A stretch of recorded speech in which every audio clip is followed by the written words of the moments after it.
Hi there, my name's Sarah McKay. I'm a cognitive behavioural therapist in the Coventry, Warwickshire and Solihull IAP team. We're going to be posting a series of videos that helps us to think about how to maintain our psychological well-being at a really difficult time in our lives. So I guess what we know is that for most people, this change to our way of life and the increased isolation is likely to have a fairly negative impact on our mood. Perhaps you are already struggling with your psychological well-being, and this has compounded that and made things that bit more difficult. What I'm hoping to be able to do today is talk to you about how we manage our activity levels, how we think about the things that we do day to day, and perhaps trying to create some kind of recipe for well-being. We know that things are not going to be ideal. We know that we're not going to be able to do the kind of things that we would normally do to help with our mood. But we can start to think about ways that we can adapt that and ways that we can, I guess, do our best alongside this difficult time. So what I'm going to think about first is how we should use our time. So in an ideal world, we would use our time to think. I don't know how well you can see my amateur props here. Hopefully you can see the colours on the page, even if you can't see the writing. But the blue section of this pie chart over here talks about achievement. So we know that a good chunk of our time really needs to be taken up with things that give us a sense of achievement. So as human beings, we need to think about ways that we maintain feelings of self-worth, and to do tasks that give us a sense of achievement really help with that. So for me, work or my employment is one of the things that really helps with that. Another thing is kind of caring for my family, chores around the home. And for lots of people, that area will have been quite disrupted over the last few weeks as things change with our employment, children not going to school. It's an incredible change to that area. But often this is taken up with things that we feel that we really should do. So those should do things hopefully give us a sense of achievement, give us a sense that we've done something that adds value or worth to our lives. This red section over here is about enjoyment activities. So that's things that we feel that we do because we want to do them. And that's the difference between these two areas. That things over here we do because we feel we maybe should do, a sense of duty, and things over here we do because maybe we want to do them. So they're not essential, they're not things that we really must do, but they're things that we do just for enjoyment. The section at the bottom here is really important at the moment to think about. So this section, again, I don't think you can see the writing, but this purple section at the bottom here thinks about how we maintain social contact, how we connect with other people. And we're going to have to think really creatively around that at the moment, because the ways that we normally would have been taken away from us. So as we go through the video today, I want you to bear this pie chart in mind, that we want a fairly healthy balance between things that we do for achievement, things that we do for enjoyment, and how we connect or stay socially connected to other people. So the first thing that I would suggest that people do to start to get that balance is to make a list. So really to try and break that down into those different sections. So think first of all about enjoyment tasks, the things that you would perhaps have done in the past. Think about how you might be able to adapt those things. Perhaps think about new things that you might like to start to do. So that might be some kind of creative hobby or craft. Recently I thought I might start to take up crochet. I've got all the kit for it, never got around to doing it. So that's something that I might give a go to over the next few weeks. And that obviously will be different for everyone. But we want to start to make a list of the kind of enjoyment activities that we would want to do. Then to make a list of all of the achievement things. So again, this might have changed for lots of people over the last few weeks.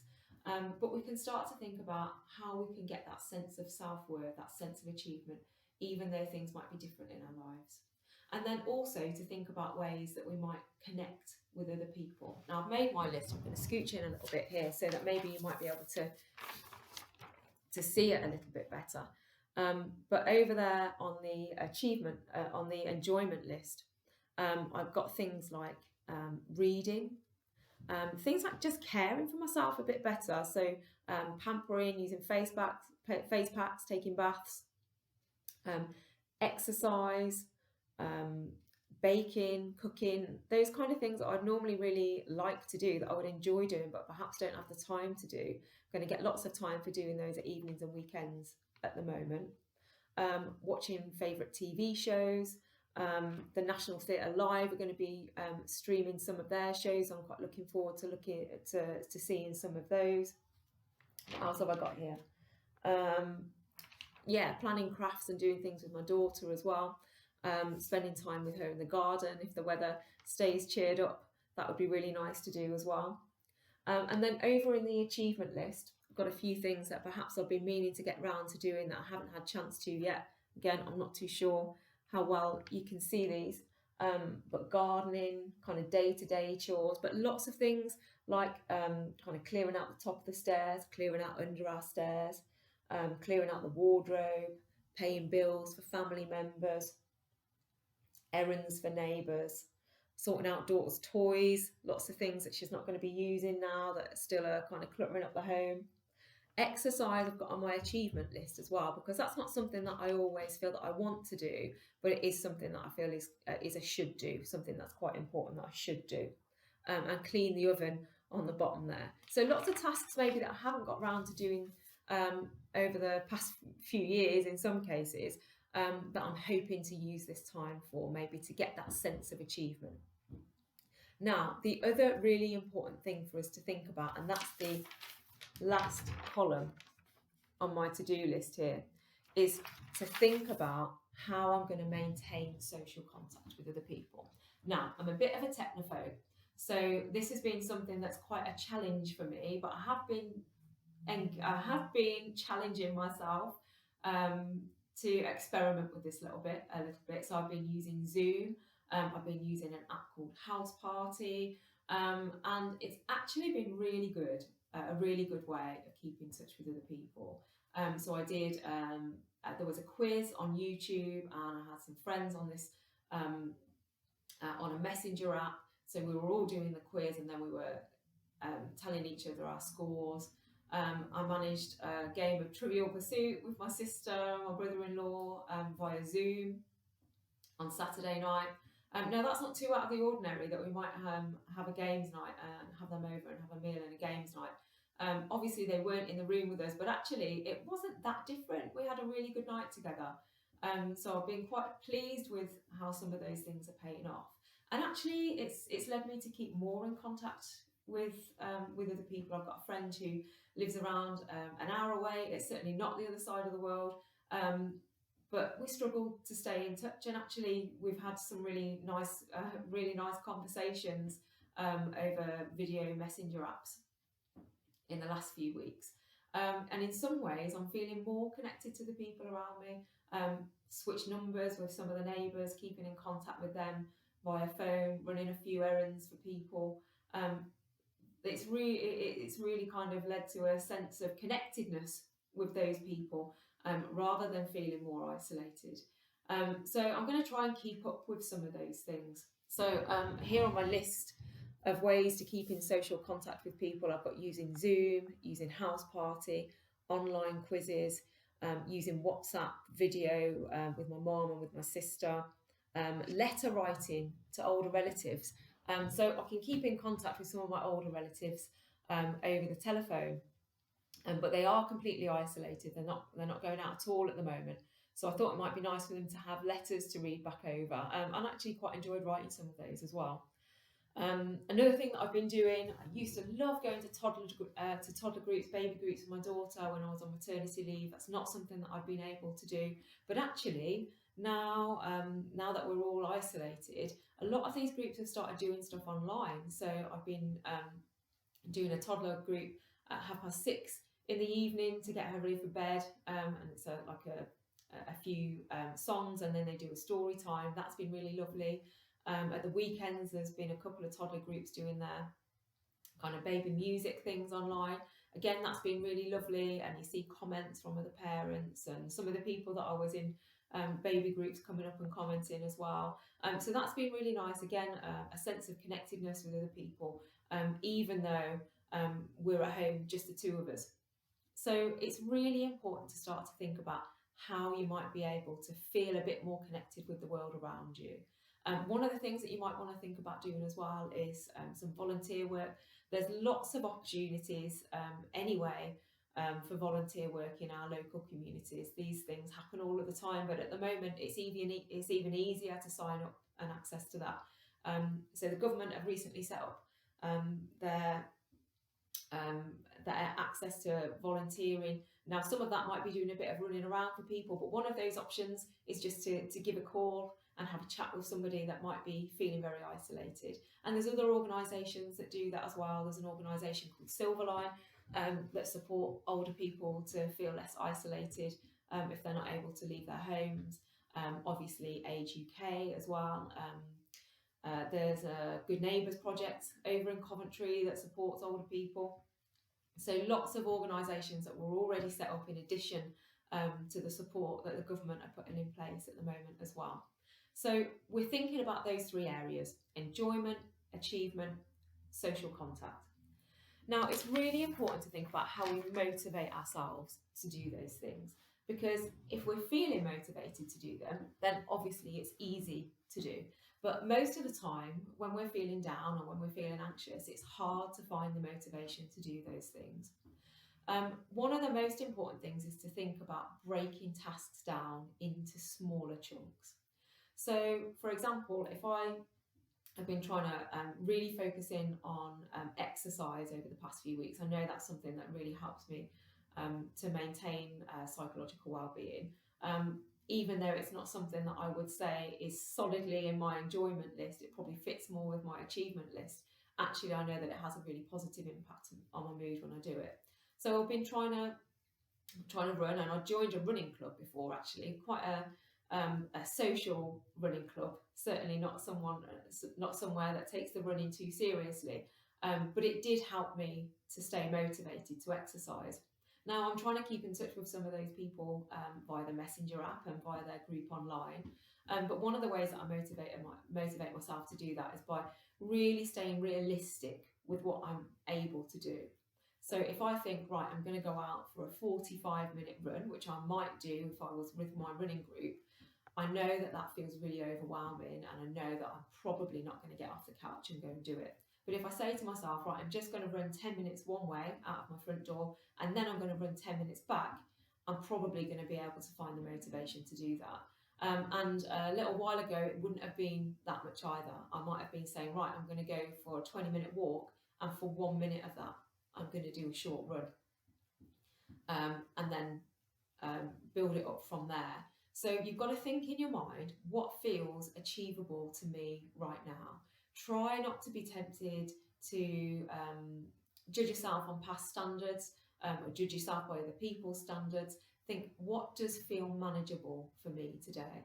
So for example, with kind of cleaning and chores around the home, what I would tend to do is set myself a 20-minute timer and think, right, I'm just going to get as much as I can possibly get done in this task in 20 minutes, and then I'm going to leave it and I'm going to go and have a bit of a break and a rest. So one of the things on my list of chores to get done around the home while I've got a bit of extra time on my hands is to clear out my wardrobe. It's in a total mess. Things just kind of getting dragged out and shoved back in. Can't find anything that I want. Got quite a big wardrobe. It is in quite a bit of a state. So that's probably going to take quite a few hours to sort out, I would say, in total. So I'm going to break that down into smaller steps. So maybe just start by sorting out the big shelf that's in the middle, getting all the stuff off that and figuring out what I'm going to keep or get rid of. Hanging up things that the next step after that might be to hang up things that should be hanging up anyway. There's 3 drawers. I could set myself the task of sorting out each one of those, but again, each to be a separate task, not to be seen as something to do all in one go. So really breaking tasks down into stuff that feels like, yeah, today I feel like I could manage that. And tomorrow things might seem a bit different. So by today you might think, well, I can only manage 5 minutes of that. Tomorrow you might feel like, oh, I could manage 15 minutes of that. And then the day after it might be back to 5 minutes again. but just doing something, breaking it down into a manageable chunk. The next thing that I would say is to do that no matter how you feel. So I'm sure my friends won't mind me saying this, but we had a group chat set up on the house party app last night. That was set for about 8 o'clock at night. By about 7:30, I got my daughter to bed and I'm feeling pretty exhausted, thinking I can't really be bothered to do that. But I sort of thought to myself, well, let's test out how it goes. So I joined the house party app and joined in the conversation, and actually within a couple of minutes I was really enjoying myself. I felt much more motivated, felt much more awake, and spent about an hour or so on that chat with people, and had a really lovely evening with friends that I speak to all the time, but also some friends that I very rarely speak to. So I think the idea is that rather than thinking, oh, I can't be bothered right now, or I feel too exhausted right now, is that we start by testing things out. So we often make the assumption that we don't have the energy to do something, or that a task feels too great to cope with. But actually, once we test that out, sometimes we find that something else that we find that something's different. We find that we're able to do things that we didn't think we were able to. So to begin with, even though you're not feeling motivated to do something, just think, right, on this one occasion, I'm going to go ahead and do it and see how it turns out.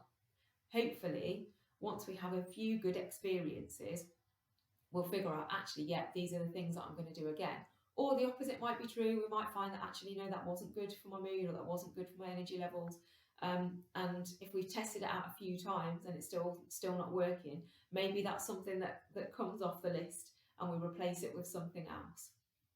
So the idea is that we don't need this to chance. So we put this into a weekly planner. So I sat down last night and put mine together for the week.